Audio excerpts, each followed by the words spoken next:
Right guys, masora say I want you and ndakalinda zvakanaka pagweru guys. Ndo pandiri. Munoona pamba apa guys ndo pazvakatangira. Ipo panapa. Kuti muzoti smell ndo pati zvakatangira ipo panapa. Saka right now andina kuvinga izvozvo. Anyway, I'll tell you anyway. Mozonyatso kuona pazvakatangira. Anyway, kana kuti ganingodai so. Timungonyatso kuona timungonyatso kuona nditika pano apa ndo pane rukuvhute rwangu pano ndo pandakazvarirwa ndo pandakakurira kana ndiri pano ndiri kunzwa kuti zvakabhadhara nhasi ndarara mufunge ndamukana 1 dzekunoko hope dzekunzwa kuti ndiri kumba vabereki vangu vakashaya muzviziva mese andika apa ndo pandakakurira apa ndo pandati ndo pandiri pari kuvhute ndatite ganimboenda notora mablessings angu pari kuvhute handi muri kuona apa ndo pandakakurira ipapa apa. You can see, yes, I am with my baby brothers. My baby brothers, you see them. Those are my baby brothers, 2 of them. I think you know him. And security can kunobiwa kana wena ipaporo pakati makamera nemachichi right saka panapa guys ndo pandakakurira so ndo pazvakatangira ndati ndimbokutaridza anyway saka ndoda ndichipa vlog rekugeto ndikugeto ndo kwandiri. I'm so happy, I'm so relaxed guys, I'm being me andimona ene ndikudzwa kusunuka ndikwakufara. I will go and visit my mother's grave.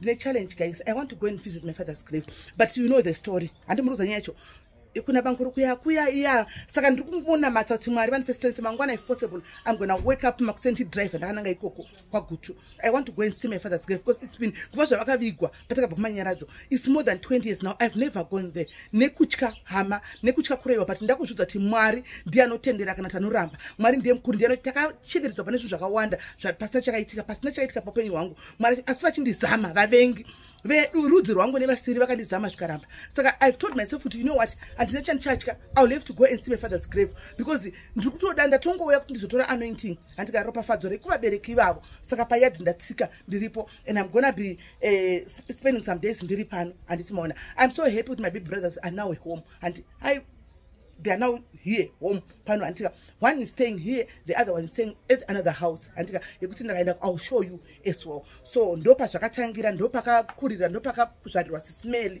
there is pano ndo pakakurira ndo pakaimhanya pesapa vachimhanya vachidi ipo pano ndo pamba pandoti pabereki. Ini semwana musikana mukuru ndini vakomana vese havadiki hapana kana ne35 years.